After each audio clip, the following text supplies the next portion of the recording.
کسی بہترین اردو داں کا جملہ نہیں بلکہ یہ اللہ کا قرآن ہے۔ فرمایا مشکل میں تم ہو تو گراں میرے محبوب پہ گزرتا ہے۔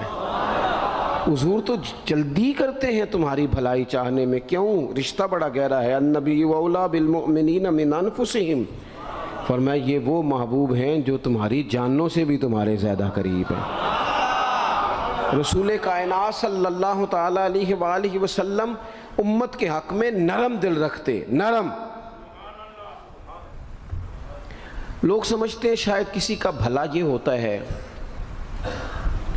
اس کو 4 پیسے دے دیے جائیں، شاید اس کا بھلا یہ ہے کہ اسے نوکری پہ لگوا دیا جائے، شاید بھلا یہ ہے کہ اس شخص کو اگر کسی وہ مشکل میں آ گیا ہے تھانے کچہری کے معاملے میں تو وہاں اس کو سہولت دلا دی جائے، آسانی کر دی جائے، کسی کو مضبوط کر دیا جائے، تو یہ اس کے ساتھ بھلائی ہے۔ میرے رسول پاک صلی اللہ تعالیٰ علیہ وسلم نے بتایا کہ میں نہ مکارم اخلاق کی تکمیل کے لیے آیا ہوں، میں تمہارا وہ نفع کرنے آیا ہوں کہ تمہارا دل ساری جگہوں سے ہٹا کے رب رسول کی طرف مائل کرنا ہے، تمہاری طبیعتوں کے اندر جو سختی ہے اسے نرمی میں بدلنا ہے، تمہارے مزاجوں کے اندر جو بے لگام خواہشات ہیں انہیں شریعت اسلامیہ کی پابندی کی لگام دینی ہے۔ حضور سید عالم علیہ السلام نے لوگوں کی اصلاح کا جو دیکھیں نا، اگر کسی گھر میں بگڑے بچے سنور جائے نا تو روٹی تھوڑی بھی ہو تو گزارا ہو جاتا ہے، اگر گھر والے اخلاقاً اتنے اعلیٰ ہوں، ایک دوسرے سے پیار کرتے ہوں تو تھوڑے پیسوں پر بھی وقت گزر جاتا ہے۔ رسول پاک کا دل دھڑکتا تھا، کس لیے؟ صرف اس لیے نہیں کہ لوگوں کو نوکریاں مل جائیں، مال مل جائے، لوگ جو ہیں ان کے گھر کشادہ ہو جائیں، بلکہ حضور کا دل دھڑکتا تھا کہ لوگ دوزخ سے بچ جائیں، جنت کی طرف ان کا سفر ہو جائے، ان کے دلوں سے حسد کو، تکبر کو، غرور کو، انا کو، خود پسندی کو، عجب کو نکال دیا جائے۔ یتلو علیکم آیاتنا ویزکیکم، ان کا تزکیہ کر دیا جائے، دل صاف کر دیے جائیں۔ رسول پاک صلی اللہ علیہ وسلم احساس کے ساتھ جاتے ہیں۔ ہمارے ہاں نا تبلیغ ہوتی ہے لیکن اس میں درد نہیں ہوتا، الا ماشاء اللہ، اچھے لوگوں کی بات نہیں کرتا۔ لو میرے جیسے آدمی نے تقریر کرنی ہے، گھنٹہ گزارنا ہی ہے، تو پھر بعض اوقات نفس کی خواہشیں غالب ہوتی ہیں تو وہ اصلاح سے زیادہ شوق داد لینے کا غالب آ جاتا ہے۔ وہ آپ کو پتہ ہے نا، وہ ہمارے ہاں پھر وہ نقیب محفل بیچارہ کبھی بھاگ کے ادھر چلا جاتا ہے، کبھی بھاگ کے ادھر آتا ہے، کہتا ہے میں نے جملہ دینا ہے۔ اب وہ ایسے لگتا ہے جملہ نہیں دینے لگا، کوئی ایٹم بم دینے لگا ہے، جس میں اتنی اسے پریشانی، ایک جملہ کہنے لگا ہوں، سنبھال کے رکھنا، ضائع نہ کرنا، یہ نہ کرنا۔ وہ تو جملہ رہنے دے، تو آیت دے ہمیں کوئی قرآن پاک کی، تو ہمیں کوئی حدیث پاک سنا، تو اس حدیثی بات کر، یہ تو مطلب۔ اور پھر وہ داد کا اتنا شوق کہ جب تک سارے ہاتھ نہ کڑھیں، جب تک شمال جنوب والے نہ بول پڑیں تب تک بات نہیں ہوگی۔ یہ کیسی بات ہوئی؟ اصلاح کے اندر تو آپ کا درد آپ کی زبان سے زیادہ اثر رکھتا ہے۔ اقبال کہنے لگے کہ بات جو دل سے نکلتی ہے اثر رکھتی ہے، پر تو نہیں، پر طاقت پرواز مگر رکھتی ہے۔ وہ تو اڑتی ہے، وہ تو اس کی تو پذیرائی ہوتی ہے، اگر بات دل سے نکل رہی ہے تو۔ عزیز بھائی یاد رکھیے گا، حضور سید عالم علیہ السلام درد دل کے ساتھ دعوت دیتے لوگوں۔ 10 دن حضور نے طائف میں قیام کیا ہے، ایک بندے نے بھی کلمہ نہیں پڑھا، الٹا انہوں نے روڑے مارے، تکلیف دی۔ حضور واپس آ رہے ہیں، صحابی ساتھ ہیں، باغ میں بیٹھ گئے، اتنی صحت مبارک پر انہوں نے معاذ اللہ تعالیٰ سنگ باری کی کہ خون مبارک بہہ رہا ہے۔ فوراً عرض گزار ہوئے، یا رسول اللہ صلی اللہ علیہ وسلم آپ دعا کر دیں یہ تباہ ہو جائیں۔ فرشتہ بھی حاضر ہو گیا، حضور آپ دعا کریں یہ تباہ ہو جائیں۔ لیکن محبوب کے دل میں نرمی ہے نا امت کے لیے، اگرچہ یہ ساری امت دعوت ہے اس وقت، پر اس وقت بھی نرمی ہے۔ محبوب کریم علیہ السلام نے ہاتھ اٹھائے، صحابی کہتے ہیں میرے دل میں خیال آیا اب یہ تباہ ہو ہی، میری طرف دیکھیں جی، اب یہ تباہ ہو ہی جائیں گے، اب کوئی نہیں بچا سکتا انہیں تباہ ہونے سے۔ لیکن حضور نے کیا کہا اے اللہ انہیں ہدایت دے دے، انہیں پتہ ہی نہیں یہ کیا کر رہے ہیں۔ فوراً عرض کی یا رسول اللہ ایک نے بھی کلمہ نہیں پڑھا، ایک نے بھی کلمہ نہیں پڑھا۔ کبھی پتھر مارنے کے والے کے لیے بھی دل میں احساس ہوتا ہے، ہمیں تو کسی نے کچھ بھی نہیں کہا، کوئی گالی نہیں دی، کچھ نہیں کہا، پر ہم سخت کیوں ہیں بھلا؟ وہ ہمارے پیچھے نہیں چلتا ہاتھ باندھ کے، جی میں ہاں نہیں ملاتا، تو ہمارا دل اس کے لیے سخت ہے۔ دو ہی تو بندے ٹھیک ہے دنیا میں، ایک میں ٹھیک ہوں اور ایک جو میری ہاں میں ہاں ملائے پوری، وہ ٹھیک ہے۔ دونوں ہاتھ باندھ کے پیچھے چلے، تیسرے کو میں کیسے ٹھیک ہونے دیتا ہوں؟ میرا مزاج ہی نہیں، اللہ ماشاءاللہ ہماری طبیعت ہی نہیں ہوتی ایسی۔ خدا کے بندو، جب دل کشادہ ہوں، طبیعتیں کھلی ہوں، پھر اس طرح کا تھوڑی مزاج ہوتا ہے۔ کریم محبوب صلی اللہ علیہ وسلم سے عرض کی، حضور ایک نے بھی نہیں کلمہ پڑھا اور پھر بھی آپ کے دل میں اتنی وسعت ہے، آپ ہدایت کی دعا کر رہے ہیں، 10 دن لگائے ایک شخص بھی نہیں آ رہا۔ تو محبوب کیا فرمانے لگے؟ کریم فرمانے لگے، مجھے پتہ ہے انہوں نے تکلیف دی ہے، ایک نے بھی کلمہ نہیں پڑھا، جلدی نہ پریشان ہو جایا کریں۔ کچھ لوگ جلدی کچے جملے بوئے، ساڈی قوم نہیں ٹھیک ہو سکتی جی، ایسمو لگتا کچھ نہیں ہو سکتا دی، یہ نہیں ٹھیک ہو سکتے، فلانے نہیں ٹھیک ہو سکتے۔ شکوہ ظلمت شب سے تو کہیں بہتر تھا، اپنے حصے کی کوئی شمع جلاتے جاتے۔ اللہ کے حبیب صلی اللہ علیہ وسلم سے عرض کی، یا رسول اللہ صلی اللہ علیہ وسلم ایک بھی نہیں مانا اور آپ نے پھر ہدایت کی دعا کی۔ تو یہ میرے محبوب کا امید کا طریقہ ہے۔ کریم فرمانے لگے، اگر آج یہ نہیں مانتے تو پھر بھی تباہی کی دعا نہیں کرنی، یہ نہیں مانتے تو ان کی آنے والی نسلیں مان جائیں گی، مان جائیں گے لوگ۔ اپنے دل میں جب آپ نرمی لے آتے، ہمارے نا سینکڑوں نوجوان گناہوں میں چلے گئے ایک ایک علاقے سے۔ جو آدمی گناہ میں مبتلا ہوتا ہے نا، وہ سخت تکلیف میں ہوتا ہے۔ انسان کو جو چیز سب سے زیادہ ستاتی ہے وہ اس کی اپنی غلطیاں ہوتی ہیں۔ حدیث میں فرمایا، ما حاک فی صدرک، کھٹکتا ہے سینے میں، چبھتا ہے گناہ۔ یہ تکلیف دہ معاملہ ہوتا ہے، تڑپتے ہیں لوگ، سسکتے ہیں، لیکن روایتی انداز سارا جب ہماری مجالس اور محافل میں ہو جاتا ہے، کوئی نہیں وقت دینے والا، پیار کرنے والا، تھپکی دینے والا، بازو تھام، کوئی نہیں۔ ایک تقریر وہ ہے جو میں آپ سے کرتا ہوں، بس ٹھیک ہے گھنٹہ گزارنا ہے، تو وہ بھی کئی میری طرح کے لوگ ہیں جو جمعرات کو فیصلہ کرتے ہیں سویرے کیا بیان کرنا ہے۔ حالانکہ میری طرح کے جو چھوٹے ہیں وہ ہفتے سے ہی تیاری شروع کر لیتے ہیں تاکہ کچھ غور فکر کر کے قوم کے سامنے رکھا جائے، ضروری۔ اب ایک تقریر میں آپ سے کرتا ہوں، سمجھانے کے لیے عرض کرتا ہوں، ایک تقریر ایسی ہے جو خطیب صاحب آپ سے کرتے ہیں، اور خدا نہ خواستہ اللہ تعالیٰ معاف کرے، صرف سمجھانے کے لیے، اگر ان کو پتہ چل جائے کہ ان کا بیٹا کسی غلطی میں مبتلا ہو گیا تو پھر بھی اسی طرح ہی داد و تحسین کے لیے لاش پش کر کے تقریر ہوگی؟ نہیں، پھر یہ انداز نہیں ہوتا۔ پھر تو بچہ کو سامنے بٹھا کے باپ اپنی پگڑی اس کے پیروں میں رکھتا ہے، پھر تو ماں دوپٹہ پیروں میں رکھتی ہے، کہتے پتر میری کمائی نہ اجاڑ دینا، اور نہ پتہ چلا تو سگریٹ پینے لگ گیا، خدا خیر کرے، تیری مہربانی۔ سوتا نہیں، اس کا چہرہ پریشان ہے۔ اب بات آئی ہے نا، اب یہ وقت آیا تبلیغ کا، اصلاح کا۔ اسے منت کر کے سمجھایا، اس کو گزارش کی، اس نے کہا ابا جی غلطی ہو گئی تھی، آئندہ نہیں کرتا، پوری اس نے تسلی دی، پھر بھی نہیں سوتا۔ بچہ تو وعدہ کر کے چلا گیا، پھر بھی نہیں سویا، وہ اپنے کمرے میں چلا گیا اور اس نے مصلی بچھا لیا۔ کہا یا اللہ یہ میری عمر کی کمائی ہے، مالک اسے ہدایت دے دے۔ او بھائی جب تو اس انداز میں ملت کے ہر بیٹے کی اصلاح کرنے لگے گا، اور اس سے مراد صرف خطیب واعظ ہی نہیں، حضور نے ہم سب کے ذمہ لگایا تھا، بلغ عنی ولو آیا، ہم سب کی ذمہ داری ہے لوگوں کے لیے، لوگوں کو قائل کریں۔ مجھے بتاؤ اپنی ذات کے حق میں قائل کرنا ہو تو کرتے ہیں کہ نہیں؟ ہوتا ہے نماز کی دعوت ہم کیسے دیتے ہیں؟ ہم کہتے ہیں پڑھ لیے کر نماز، اتنے پیسے کہاں لے کے جائے گا، یہی دعوت ہوتی ہے نا۔ وہ کہتا ہے تو نے اپنی قبر میں جانا اور میں نے، یہ تو ہے ہمارا دین کے حق میں۔ وہ محفل میں آنا اگر ٹائم ملا تو ٹھیک، یہ ہے دین کے حق میں۔ اور جب اپنی باری آئے، کسی سے 50,000 روپے چاہیے تھے، فون کیا اس کو، ملنا تھا، وہ کہتا حکم کریں، کہتے نہیں ٹیلی فون والی بات نہیں، کہتے میں تو 2 بجے ملوں گا، تو 2:30 بجے میل پر، میں مل کے کرنی ہے۔ پھر جاتے ہی اس سے 50,000 مانگا نہیں، پہلے منت کی، دکھ سنایا، پھر اسے ثابت کرایا کہ تیرے علاوہ دینا بھی کسی نے نہیں۔ سارے غلط بندے ہیں، تو ٹھیک ہے معاذ اللہ۔ پھر اس کو یہ بھی ثابت کرایا وقت پہ واپس کر دوں گا۔ اتنی ساری گزارش کر کے رو دھو کے جب وہ پورا قائل ہو گیا تو آخر میں کہا مجھے 50,000۔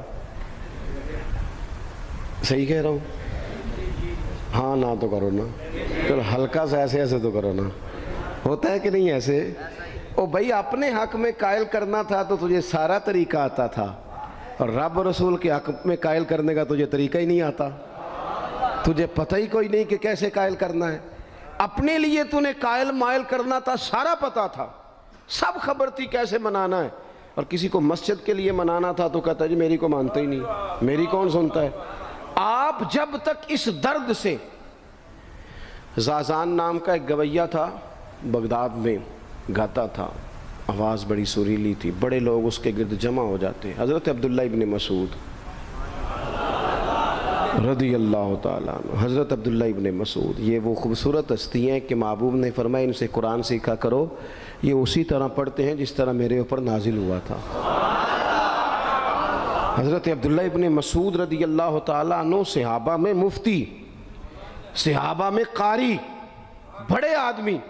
حضرت عبداللہ ابن مسعود ایک دن گزر رہے تھے کسی مقام سے جہاں بھی وہ رہتا تھا، تو وہاں اللہ معاف فرمائے گانے بجانے کی مجلس سجی ہوئی تھی، وہ گا رہا تھا، آپ گزرے تو کانوں میں ہلکی سی آواز گئی۔ قریب ایک شخص سے پوچھا یہ کون ہے، کس کی آواز ہے؟ کہا حضرت یہ زازان نام کا ایک گویہ ہے۔ وہیں کھڑے کھڑے درد سے کہنے لگے کتنی سونی آواز ہے، کاش یہ قرآن پاک کی تلاوت کرتا، اتنی خوبصورت آواز ہے، کوئی تو ہو نا جو اس درد سے بات کرے، کاش یہ قرآن پاک پڑھتا۔ اور پھر دعا مانگتے آگے تشریف لے گئے۔ وہ جوان تھا، فارغ ہو کے باہر نکلا، لوگوں کا رش تھا، ایک شخص نے اسے روکے، کہا زازان ادھر آ، پتہ آج کیا ہوا؟ کہا جناب کیا؟ کہنے لگے جانتے ہو حضرت عبداللہ ابن مسعود کو؟ کہا جانتے ہیں۔ فرمایا وہ صحابی رسول صلی اللہ علیہ وسلم آج گزرے، تیری آواز ان کی سماعتوں سے ٹکرائی تو فرمانے لگے کاش یہ قرآن پاک پڑھتا۔ کہنے لگا صحیح بتاؤ انہوں نے میرا نام لیا ہے؟ صحیح بتاؤ میرے لیے کہا انہوں نے؟ میرے جیسے شخص کے لیے؟ میں سوچ بھی نہیں سکتا، میں کہاں وہ کہاں، میرا نام لیا ہے؟ کہاں؟ تھوڑی دیر رکا، چند لمحوں پتہ نہیں سوچے کہاں کہاں کا سفر کر کے آئیں، وہ ساری سوچیں درد بن کے آنسو بنی، اور پھر آنسو داڑھی پہ ٹپکے چہرے پہ آئے۔ پھر لوگوں سے پوچھنے لگا گھر کا پتہ بتاؤ گے؟ کہا وہ فلاں جگہ پہ موجود ہیں۔ دوڑا گیا، دروازے پہ دستک دی، حضرت عبداللہ ابن مسعود آئے، کہا کون ہو بیٹا؟ کہنے لگے حضور میں وہی ہوں جس کے بارے میں آپ نے کہا تھا کاش یہ قرآن پڑھتا، میں آ گیا ہوں، پڑھا دے مجھے قرآن پاک، پڑھا دے۔ کوئی بیٹھا ہوا مجھے دور دعا دیتا ہے، میں ڈوبتا ہوں پر سمندر اچھال دیتا ہے۔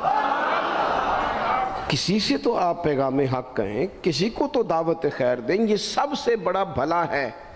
اگر کسی بد اخلاق کو با اخلاق کر دو گے نا، اس کی بیوی سکون میں آ جائے گی، اس کی ماں آرام سے سونے لگے گی، اس کا باپ کہے گا وہ حد ہو گئی، میرا پتر ٹھیک ہو گیا ہے، تمیز سے بات کرنے لگا ہے۔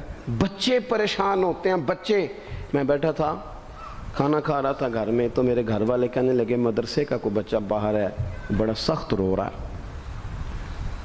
میں نے کہا بلاؤ، کسی استاد نے ڈانٹ دیا ہوگا، تو بچہ میرے پاس ہے تو اس کا وجود کانپ رہا تھا۔ میں نے کہا پتر کیا ہوا؟ کہنے لگا پیر صاحب وہ میری امی تے ابو کار فیر پہ لڑتے نے، کرو فون آیا ہے۔ تو میں نے کہا بیٹا پریشانی کی کیا بات ہے؟ کہنے لگے بڑی سخت لڑائی ہوتی ہے، میرے والد میری اماں کو مارتے ہیں، پھر ہم سارے بہن بھائی نا چار پنجوں کے نیچے چھپتے ہیں، تو وہ دور ہیں، اس وقت تو 1.5 گھنٹے کا فاصلہ ہے، دور ہے میرا گھر، پر پتہ نہیں ہمارے گھر کیا ہو جائے گا۔ پیر صاحب آپ دعا مانگے نا، آپ دعا کریں نا، اس بچے کی کیفیت اور اس کے اوپر چھائی ہوئی آزمائش اور اس کے طبیعت میں میں اسے دیکھ کے میرے آنسو نکل گئے۔ کچھ دنوں کے بعد میں نے اس کے باپ کو بلایا، میں نے کہا خدا کے بندے، تیری انا اور تیری بیوی کی انا اتنی سخت ٹکراتی ہے کہ تیری اولاد پیس کے رہ گئی، کاش تو رسول اللہ کی اس صفت سے آگاہ ہوتا کہ خدا کے بندوں کو معاف کر دو، اللہ تمہیں معاف فرما دے گا۔ کاش تمہارے اندر وہ کیفیات ہوتی۔ تمہارے بچے میلوں دور رہ کے بھی تڑپتے ہیں کہ جانے گھر میں، کیوں؟ اس لیے کہ گنجائش نہیں دلوں میں، کوئی اخلاقی تعلیم نہیں۔ ہم نے اپنے گھروں کو خود اپنے ہاتھوں سے اتنا آزمائش کا گھڑا بنا لیا ہے، لڑائیاں، جھگڑے، مصیبتیں۔ کیوں؟ کہ پیسوں کی تو تبلیغ روز ہوتی ہے کہ کمانے چاہیے، مال کی تبلیغ تو روز ہوتی ہے، درد نہیں بٹتا، اخلاق کی بات نہیں ہوتی۔ او سجنوں، ہمارا غریب گھر تھا، پر میرے ابا جی جب گندم کا سیزن ختم ہوتا گھر میں لے کے آتے تو ہمارے گھر کے سین میں کھڑے ہو کے فرماتے، لو پتر کسے دا گھر وال نہیں تکنا، میں دانے پاتے نے پھڑو لیتے تھے تو اڈی ماں نے اچار پا دیتا ہے، اب پرواہ نہیں۔ اس سادگی کے ساتھ، اس آسانی کے ساتھ گزارا ہوتا تھا۔ میں نے ایک دفعہ کہا، میں نے کہا ابا جی لوگ بڑا بڑا پیغام دیتے ہیں، پیسے کماؤ پیسوں، آپ نہیں دیتے پیغام، چلیں یہ بتا دیں کوئی شے پسند نہیں کھانے میں؟ کہنے لگے بیٹا بھوک لگی ہو تو ہر شے پسند ہو، نہ لگی ہو تو نخرا ہی نخرا، اگر طلب ہوگی تو یہ بھی تمہیں نفع دے گا، لیکن اپنے گھر میں سکون رکھنا، اطمینان رکھنا، اس ٹینشن سے اپنے ایک دوسرے کو اخلاق کا سبق پڑھائیں، دلوں کی نرمی کا درس دیں، تھوڑی سی کوشش کریں جس سے ہمارے گھر بچ جائیں، اور اگر کوئی بندہ گناہگار نظر آئے تو اس پر تنقید نہ کریں، تنقید نہ کریں، مجھے صحیح بتانا، دل پہ ہاتھ رکھ کے۔ خدا نہ خواستہ کسی کا بچہ بچی معاذ اللہ، اللہ بچائے سب کو، بگڑ جائے تو کیا وہ چوک میں کھڑے ہو کے چسکے لے لے کے بتائے گا کہ بچہ میرا بگڑ گیا؟ بولو سارے، بولو جلدی سے۔ تو پھر پڑوسیوں کا بچہ بگڑا ہے تو پھر چسکے کیوں لیے؟ گلی میں کسی کی بیٹی سے معاذ اللہ خدا نہ خواستہ کوئی ایسی غلطی ہو گئی تو جگہ جگہ باتیں کی، تیاں سانجیاں نہیں ہوندیاں؟ اپنے بچے کے بارے میں جب تو کہتا ہے چھپ جائے بات، دیکھنا۔ حضرت سیدنا جنید بغدادی کہتے ہیں میرے ماموں تھے حضرت سری سختی، میں اپنے ماموں سے ہی بیعت تھا، انہی کی خدمت میں رہتا تھا۔ فرماتے ہم جا رہے تھے، ایک دن انہوں نے چھڑی پکڑی ہے، ایک ہاتھ میں مجھے تھاما ہے، تھوڑا آگے گئے تو رش تھا، چند لوگ کھڑے تھے، تو حضرت سری سختی مجھ سے کہنے لگے جنید دیکھ تو صحیح رش کیوں ہے؟ تو میں گیا تو ایک نوجوان شراب پی ہے، معاذ اللہ نشے میں دھت لیٹا ہے، ارد گرد لوگ کھڑے، اور وہ چونکہ پوری طرح اس پر نشہ غالب ہے تو اول فول باتیں کر رہا ہے، لوگ بھی اس کے ساتھ جو ہے وہ ہنسی مذاق کر رہے ہیں، اس کا مذاق اڑا رہے ہیں، رش ہے۔ میں نے آگے کہا حضور دفع کریں، ایک شرابی لیٹا ہے، لوگ بھی مذاق اڑا رہے ہیں اور بس ایسے شغل لگا ہوا ہے۔ سارے لوگ تماش بین نہیں ہوتے۔ ہاں حضرت فرمانے لگے نہیں جنید ایسے کیسے چلے جائیں، چل نہ مجھے لے چل۔ کہتے ہیں بوڑھے شیخ، ہاتھ میں نے تھاما تو وہاں لے گیا، حضرت نے لوگوں کو ڈانٹا چلو دوڑو۔ پرانے زمانے میں لوگ بزرگوں کی حیا کرتے تھے، سب لوگ وہاں سے چھٹ گئے۔ کہتے ہیں مجھے فرمانے لگے جنید جا پیالے میں پانی لا۔ کہتے ہیں میں ایک پیالے میں پانی بھر کے لایا، انہوں نے اپنے بوڑھے ہاتھوں سے اس کا منہ دھویا، اس کے چہرے پہ پانی ڈالا، اس کا منہ صاف کیا، پھر اسے کھڑا کیا، اسے گھر بھیجنے کو کہا۔ کہتے ہیں وہ وہیں ایک کونے میں سائیڈ پہ ہو گیا تو حضرت نا منہ دھو کے نا تھوڑی دیر چپ کر گئے، پھر 2-3 لمحے گزرے تو ان کی آنکھوں میں زور زور سے آنسو ٹپکے اور ہاتھ اٹھا کے کہنے لگے مالک میں تیرا کمزور بندہ ہوں، میں منہ دھو سکتا تھا، میں دل تو نہیں نہ دھو سکتا، جو میرے اختیار میں تھا میں نے کر دیا، باقی تو مقلب القلوب ہے، کر نہ کرم۔ یہ کسی ماں کا بیٹا ہے، کسی خاتون کا شوہر ہے، او بھائی جو نشے پہ لگ جائیں ان کے بچے باپ کے ہوتے ہوتے یتیموں جیسی زندگی گزارتے ہیں، لوگوں کے مانگ کے کپڑے پہنتے ہیں۔ کسی نے کہا تھا اگر دشمن سے زیادہ بدلہ لینا ہو تو اسے قتل نہ کرو، نشے پہ لگا دو۔ معاذ اللہ، اتنا لوگوں نے، کتنا عام نشہ ہو گیا۔ کہا اللہ میں نا منہ دھو سکتا ہوں، دل نہیں، دل تو دھو سکتا ہے، دھو دے۔ کہتے ہیں یہ کہہ کہ حضرت اٹھے تو میں نے عرض کی حضور ویسے منہ دھویا کیوں آپ نے؟ تو فرمانے لگے اس لیے دھویا ہے کہ جب تک منہ سے بدبو آتی رہے گی جتنے لوگ سونگتے رہیں گے اس کے شرابی ہونے کے گواہ بنتے رہیں گے۔ میں نے اس لیے دھو ڈالا ہے کہ ہو گئے پیچھے جو ہو گئے، مزید گواہ نہ بنے حضرت سری سختی کہتے ہیں میں نے، حضرت جنید بغدادی کہتے ہیں میں نے اسی رات تہجد کے وقت اٹھ کے حضرت کو وضو کرایا، میں نے ان کا بازو تھاما، میں ہی ان کو مسجد میں لے کے گیا۔ کہتے ہیں جب ہم مسجد میں پہنچے تو وہ کل دوپہر والا شرابی ہم سے پہلے مصلی پہ بیٹھا تھا۔ کہتے ہیں میرے دل سے آوازیں نکل رہی تھی شیخ دیکھ لو پھر مالک کتنا کریم ہے، آپ نے منہ دھو ڈالا تھا، رب نے دل بھی دھو ڈالا، کرم فرما دیا۔ کوئی ہو نا جو ایسا کرے؟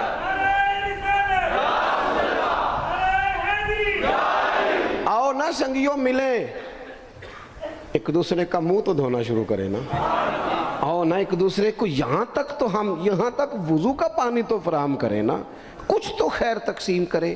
اخلاق کی تربیت کا میں دیکھتا ہوں ہمارے وطن میں اضطراب ہے، بے چینی ہے، اس طرح کا ماحول بنایا گیا ہے کہ لوگ ایک دوسرے کے حق میں سخت ہو گئے ہیں، مزاجوں میں تلخیاں ہیں، لڑتے جھگڑتے ناراض ہوتے لوگ، بگڑتے کوستے ڈانٹتے شکوے کرتے لوگ۔ شکوہ جو ہوتا ہے نا یہ بندے کو بے چین کر دیتا ہے، شکر بندے کو سکون میں مبتلا کرتا ہے۔ شکوے آزمائشیں اپنے دلوں میں وسعت لائیں، ایک دوسرے کو اصلاح کی طرف لائیں، ایک دوسرے کو پیغام دیں، ایک دوسرے کی تربیت کریں، تھوڑا سا حوصلہ، تھوڑا سا صبر، تھوڑی سی گنجائش اپنی طبیعتوں میں پیدا کریں۔ اپنے بچوں پر سب سے زیادہ نگرانی یہ کریں کہ ان کا اخلاقی معیار کیا ہے۔ اگر میں اور آپ خدا نہ خواستہ بچوں کو صرف یہ تربیت دیں گے نا کہ وہ پیسہ پیسہ پیسہ پیسہ، شادیاں بھی پیسے دیکھ کے کریں گے، تو یاد رکھنا پھر ایک دن وہ یہ بھی کہیں گے کہ ابا کاش تو کو ڈھابے کا کام کرتا تو آج ہمارے پاس بھی پیسے ہوتے۔ پھر باپ سے بھی پیسوں کا ہی مطالبہ ہوگا، پھر لوگ ماں باپ بھی پیسوں کے لیے چھوڑ کے چلے جاتے ہیں۔ پھر جب آپ نے تربیت ہی جس چیز کی تھی تو نتیجہ بھی تو وہی برآمد ہوگا۔ یہ تو نہیں ہو سکتا کہ بندہ بیج کوئی اور لگائے اور درخت کوئی اور نکلے، یہ ہو نہیں سکتا۔ اگر ہم اپنے باپ سے روز جھگڑا کریں گے 5 مرلے کے لیے تو یاد رکھنا پھر ہمارا بیٹا 1.5 مرلے کے لیے بھی جھگڑا کرے گا، پھر معاملہ اس طرح کا مرتب ہوگا۔ ایک دوسرے کو اخلاقی پیغام دینا ضروری ہے۔ آخری بات آپ کی خدمت میں یہ عرض کرنی ہے اور یہ میری خواہش ہے کہ آپ اس پر زیادہ توجہ کریں گے انشاءاللہ۔ آپ سارے ویڈیو بنائیں، مجھے کوئی اعتراض نہیں، پر مہربانی کریں دیکھیں تو میری طرف نہ۔ جب آپ لائیو چلاتے ہیں تو پھر اسی کو دیکھتے ہیں، وہ پھر کہتا ہے کہ یہ کمنٹس آ گیا تو دوسرا آ گیا۔ اللہ کرے میری بات آپ کے دل میں اتر جائے، آپ تھوڑی سی توجہ کریں۔ میں کیا عرض کرنا چاہتا ہوں، غور کریں میرے بھائی۔ ملک میں نا مہنگائی تیزی سے عروج پکڑ گئی ہے، اور مہنگائی جب ہوتی ہے نا تو امیروں نے تو مال بیچنا ہوتا ہے تو ان کا دگنا ہو گیا تو وہ تو اور امیر ہو گئے، تو غریبوں کے لیے مشکلات بڑھ گئی ہیں۔ جو طبقات بیچارے تنخواہ دار تھے، کمزور تھے، میری طرف دیکھیں جناب، وہ اور کمزور ہو گئے۔ ہمیں زیادہ تو نہیں لیکن اتنا ضرور کرنا چاہیے۔ یہ قرآن پاک دے دیں جی، جی مجھے دے دیں، لے لیا تشریف رکھیں آپ۔ عزیز بھائی تھوڑا سا نا، زیادہ نہیں، 3 لوگ مل کے ایک غریب آدمی کا خیال تو رکھ ہی سکتے ہیں نا، لیکن غریبوں سے بھی عرض کروں گا سہارا بندوں کو نہیں بنایا کرتے، سہارا رب رسول کو بنایا کرتے۔ کسی سے تھوڑی سی مدد لینا تو ٹھیک ہے، چلو آگے جانے کے لیے تھوڑا سا سہارا لے لیں کہ اب مشکل ہے تو یہ کراس نہیں ہو رہا رستہ، تھوڑا سا سہارا تو لے لیں۔ لیکن جو لوگ مستقل سہاروں پہ آ جاتے ہیں ان کا تو پھر اپنی طاقت ہی ساری ختم ہو جاتی ہے۔ گردن کو جھکا دیتا ہے خیرات کا پتھر، جہاں میں مانگنے والوں کے سر کبھی اونچے نہیں ہوتے۔ تھوڑی سی ہم نے ایک دوسرے کی مدد کرنی ہے۔ جو لوگ زیادہ مالدار ہیں ان سے میری گزارش ہے کہ تھوڑے سے خرچے کم کر لیں، اپنے ہاتھوں سے تقسیم کریں۔ یہ چھوڑ دیں کہ وہ میرے چچا کے جو بیٹے ہیں وہ میرے ساتھ اچھا سلوک نہیں کرتے، وہ فلانے ہیں، وہ ان کا سلوک اگر وہ کریں گے تو اللہ سے اجر لیں گے۔ آپ اگر ان کو محسوس کرتے ہیں نا وہ غریب ہیں، ماموں کے بیٹے، چچا کے بیٹے، گلی والے، محلے والے، تو تھوڑا تھوڑا کر کے اپنے بھائیوں کی مدد کرنی شروع کریں۔ دیکھو عید پہ کپڑے تھوڑے لے لو نا، ویسے بھی سوٹ کی ضرورت تو صرف عید پڑھنے کے لیے، بعد میں تو کپڑے بدل کے گوشت کرتے ہیں، تو بچے ویسے سوئے رہتے ہیں سارا دن۔ تھوڑی سی نا اپنے اضافی خرچے کم کریں. غربا کی تھوڑی یہ عید گزری تھی نا چھوٹی تو شادیاں شروع ہو گئی تھیں. میرے پاس لوگ بہت زیادہ آتے ہیں، چونکہ نیک آدمی سمجھ کے اچھا گمان کر کے لوگ دعاؤں کے لیے کہتے ہیں، تو ان کے دکھ سن کے نا تو کئی دفعہ سوچتے ہیں کہ یار یہ جو امیروں نے اتنے مہنگے مہنگے ہوٹلوں میں روٹیاں کھائیں، اتنی مہنگی مہنگی گاڑیاں پجارو، یہ اللہ کے حضور جواب بھی تو دینا ہے نا.